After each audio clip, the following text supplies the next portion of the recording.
Salut les devins, c'est Saikyo. Nous avons de toutes nouvelles informations, de toutes nouvelles pages relativement brouillonnes du chapitre 57 du manga Dragon Ball Super, chapitre qui va sortir dans 7 jours sur le site Manga Plus by Shueisha et qui sortira dans 8 jours le 21 dans le magazine V-Jump au Japon en version papier. Alors c'est une situation un peu atypique parce que c'est la première fois que ça arrive, je vais tout vous expliquer. Déjà il faut vraiment que je place le contexte, sinon vous n'allez pas comprendre grand chose aux images qui suivent. C'est vraiment important, le site officiel de Dragon Ball, il n'y en a qu'un, il s'appelle dragonball.news, a posté cette nuit tout un lot d'images, de pages en fait de manga qui sont en version brouillon, qui ne sont pas encore finalisées, etc. de la part de Toyotaru, probablement en concertation avec Akira Toriyama, mais avant les corrections d'Akira Toriyama.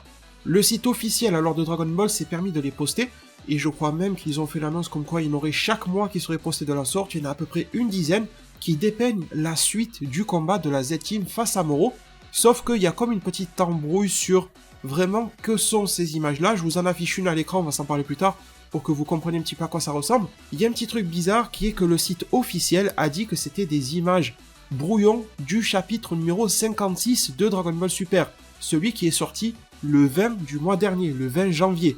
Si vous connaissez un petit peu comment ça marche pour le manga, oui, ça arrive assez souvent, même dans les tomes, quand on les achète, qu'on voit des pages brouillonnes de la part de Toyotaru, on voit les corrections de Toriyama et tout ça, sauf qu'un brouillon, comme son nom l'indique, c'est avant la version finale, et donc les éléments brouillons du chapitre 56 qui nous sont montrés ici devraient se retrouver dans le chapitre final 56 déjà sorti le mois dernier, sauf que vous allez voir qu'il y a pas mal de choses dans ces pages brouillonnes, soi-disant comme le dit le site officiel de Dragon Ball, et bien qui n'ont pas été publiées dans le chapitre 56. Donc le site Dragon Ball Super-France.fr suppose que ça serait une erreur de la part du site officiel et que ça serait en réalité des pages brouillons du prochain chapitre, ça serait un petit peu plus logique, du chapitre numéro 57, étant donné qu'il y a des phases de combat que l'on n'a jamais vues ailleurs dans le manga, et il y en a d'autres comme DBS Chronicles qui pensent que vraiment ce sont des pages brouillons du chapitre 56, que peut-être que les éléments devaient se passer comme ça, mais tout a été changé au niveau de l'histoire, du scénario, et au niveau du storyboard. En fait, pour le moment, personne n'a la réponse, mais sachez que de manière officielle, c'est appelé chapitre 56 brouillon, et il y a des éléments que l'on n'a jamais vus dans le chapitre 56, et des éléments relativement importants. Donc le message de fond de cette remise en contexte, qui était un petit peu long, c'est de dire que oui, nous sommes en face de potentiels gros spoilers concernant le chapitre 57 du manga Dragon Ball Super, même si le site officiel parle de 56, voilà. Vous avez toutes les informations, maintenant place aux images.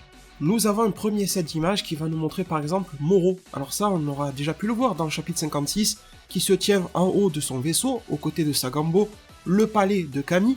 Donc ça, ce n'est rien de très nouveau, et là, ça pourrait coller avec le chapitre 56. Sauf que ensuite, on a des choses un petit peu plus avancées. Comme quand on voit C3, 73, vous l'appelez comme vous voulez, que l'on voit Shimoreka qui font face à la Z-Team, y compris C17 et C18, c'est quelque chose que l'on n'a pas vu. On voit plus d'avancement dans le combat de Yamcha. On voit plus de confrontation entre Tenchin Han, Chaoz et le Metal Man qui est en face de eux. Autre chose également que l'on peut constater, c'est que Krillin se bat beaucoup contre Yumba, et déjà à partir de là, hormis l'avancement des combats que vous avez vus, on peut constater beaucoup de choses nouvelles, comme du côté de Bulma, qui semble utiliser des drones et des écrans pour visualiser les combats de loin, chose que l'on n'a pas vu du tout dans le chapitre 56.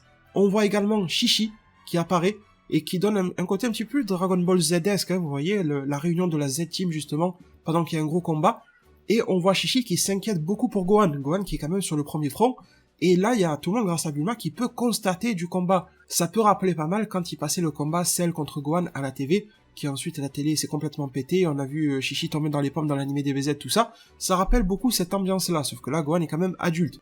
Autre chose que l'on voit ici, c'est Krillin qui balance beaucoup de Kien-san, et justement, progressons dans les pages, nous en avons encore d'autres. Nous avons un petit peu plus du combat de Krillin et de Yumba, nous voyons que Krillin se prend pas mal de coups dans la tête, nous voyons que Yumba s'en prend aussi, que Krillin maîtrise pas mal sa technique de Kien-san, qui les fait revenir, qui rappelle un petit peu le Sokidan justement de Yamcha, alors Krillin à l'époque avait déjà, face à Nappa et tout ça, des techniques de manipulation pour faire dévier des attaques et tout ça, mais là j'ai l'impression qu'il les contrôle mieux, ça me rappelle un petit peu Freezer aussi, avec ses disques qu'il pouvait plus ou moins contrôler, mais là, même si Krillin n'est pas très fort, il a un bon niveau de maîtrise, et je trouve que c'était cool. Que ça soit un brouillon abandonné pour le 56, ça serait dommage, et j'aimerais vraiment qu'on ait ça dans le 57, ça serait plus intéressant. Malgré tout, ce que l'on voit sur la dernière page, il y en a d'autres, hein, juste après celle-ci, c'est que Yumba esquive les Kien-san et que Krillin se prend ses propres Kien-san, justement la Freezer, en plein dans son corps. Donc on pourrait imaginer que ça serait une énième scène de mort pour Krillin, ce n'est pas le cas. Nous avons les pages qui suivent, qui nous en apprennent encore plus, et qui nous montre que de manière très très épique, en tout cas moi j'aime beaucoup, vous me direz en zone commentaire, Krillin gagne son combat contre Yumba, donc je pense que même si ces pages-là brouillons n'apparaissent pas telles quelles dans le 57, ça nous livre au moins l'issue du scénario, dans le sens où Yumba se fait battre par Krillin. Un Kamehameha, suite à une fin par rapport aux Zanzoken, le fait de faire une sorte de transposition, il n'était pas réellement là. Ça rappelle beaucoup le Kamehameha slidé ou Kamehameha téléportation de Goku, je trouve, et malgré son petit niveau, Krillin ça sort très bien, une belle expertise, un des dignes héritiers aussi je trouve de l'apprentissage de Kame Sennin qui ressort ici. En tout cas, je trouve que c'est un beau traitement pour Krillin. Vous me direz en zone commentaire si vous aimeriez que ça se passe dans le chapitre 57. En tout cas, Toyotarou pourrait clairement l'intégrer vu que c'est lui qui a dessiné les pages que vous voyez ici. Et au final, on se retrouve avec une scène, une deuxième page assez épique où Yumba se fait repousser par le Kamehameha. Il atterrit au sol, il est pas mort, il est pas dans le coma, mais il est quand même très très mal, ses yeux sont fermés. Et on voit clairement, malgré l'aspect brouillon de la page, qu'il est vraiment amoché. Et Krillin semble passer à autre chose, étant donné qu'il a eu la victoire. Je vous parlais de Kame Sennin, et bien nous en avons plus sur lui. Alors pour le moment, aucun signe de la théorie que j'avais pu vous donner, et ça va même dans le sens inverse. Pour ceux qui n'avaient pas suivi, dans ma review du chapitre 56, je vous mets le lien en description, j'avais émis une théorie pour justement intégrer Goten et Trunks à l'histoire, en vous disant que cette île tropicale me rappelait beaucoup l'île sur laquelle se trouvent C-17 et le Minotaur et compagnie, sur laquelle Goten et Trunks ont été laissés et n'ont pas été intégrés à l'histoire dans le combat contre Moro, et que justement le décor ici ressemblant que Kame Sennin était seul face à 3 ennemis, Kame Sennin aurait pu être alors accompagné de Goten et Trunks, et du coup nous aurions pu avoir un 3 vs 3. Alors, il y a une partie de la théorie qui semble se réaliser, mais pas l'intégration de Goten et Trunks. C'est que oui, Kame Sennin est plutôt déséquilibré, on le voit même se prendre un coup, quelque chose comme ça, et même si Kame Sennin nous a sorti un semi-ultra instinct face à Jiren, ça semble logique que face à 3 filles qui sont relativement balèzes, il se prend une petite raclée. Après, je pense qu'il va quand même briller, sauf que le surnombre cause aussi des problèmes. Ça m'étonnerait pas que en 1 vs 1, Kame Sennin puisse tirer son épingle du jeu grâce à son expérience face à des combattantes qui sont relativement peu expérimentées. Du coup, qu'est-ce qui se passe? Krillin vient de gagner un combat, il va rejoindre son ancien maître Kame Sennin et se battre maintenant en 2 vs 3 face à ce trio de filles. Donc on ne sait pas ce qui va se passer, mais là j'imagine beaucoup moins Goten et Trunks rappliqués par ici, parce que du coup, eh bien, ça serait déséquilibré dans le sens inverse, on serait en 4 contre 3, il y aurait plus vraiment d'intérêt.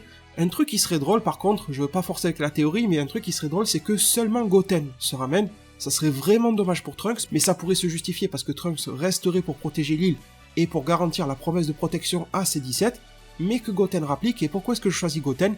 Parce que là on aurait Kame Sennin, on aurait Krillin, qui sans me moquer est resté relativement petit de taille, et on aurait Goten. Goten qui est le portrait craché de son père quand il était petit. Ça serait assez drôle d'avoir cette symbolique-là, en tout cas dans les apparences, d'avoir un petit peu la reformation, mais vraiment très symbolique de ce trio-là de l'époque.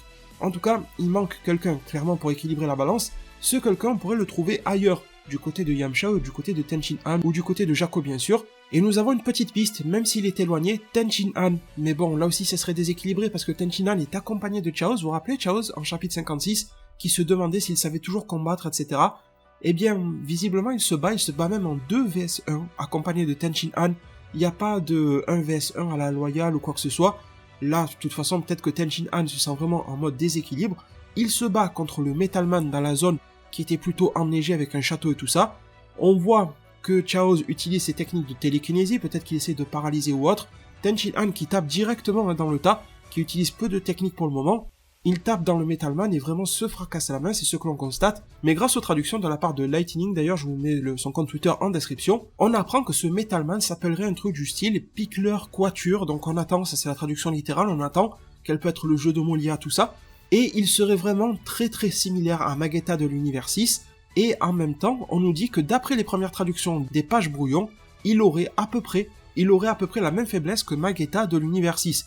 Donc très probablement une sorte de susceptibilité vis-à-vis des blagues, vis-à-vis des moqueries et vis-à-vis des insultes, ce qui pourrait aider Tenshin Han, et je pense que là on peut avoir une scène d'humour par rapport au fait que Tenshin Han est un gars très respectueux. Vous voyez, il est toujours en mode moine et tout ça, dojo, entraînement, spiritualité, ça serait complètement à son opposé, et je pense que la victoire pourrait être facile pour n'importe qui, mais qu'elle risque d'être difficile vu que Tenshin Han n'est pas du tout dans ces délires-là, et qu'une scène comique s'approche de nous. En tout cas, il pourrait gagner et aller rejoindre Kame Sennin et faire une sorte de trio et demi vu qu'il y aurait Chaos face aux 3 filles, même si ça me paraît encore une fois déséquilibré et que Yamcha serait peut-être plus approprié, ou le cas de Goten comme je vous ai dit, ou Jaco à la limite. Du coup les devins, vous savez tout pour aujourd'hui. Comme je vous ai dit en début de vidéo, le site officiel de DB semble annoncer le fait, d'après les traductions de DBS Chronicles, qu'il y aura ce genre de preview, de brouillon. Je vous dirai quand ce sera bien clair ce que c'est, si c'était vraiment des brouillons du chapitre 56 ou des pages brouillons pour le prochain chapitre 57. De toute façon, l'avenir va nous le dire quand on va lire le chapitre 57.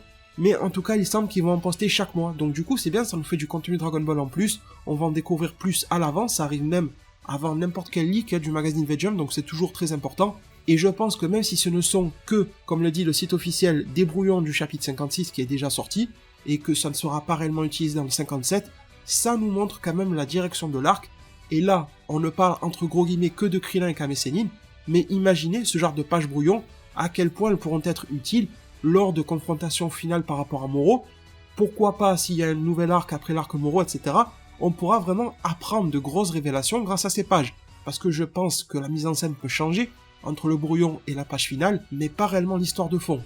Comme par exemple le fait que Krillin batte Yumba, ou que Yumba se fasse battre par quelqu'un en général. Je pense que c'est une vérité du scénario que ces pages-là nous ont apprises aujourd'hui. Du coup les devins, je vous remercie tous infiniment pour tout votre soutien, merci infiniment pour tout, le pouce bleu à cette vidéo-là, l'abonnement, la cloche des notifications, la page YouTube, je pense que vous connaissez bien comment ça marche maintenant, merci à tous ceux qui y contribueront.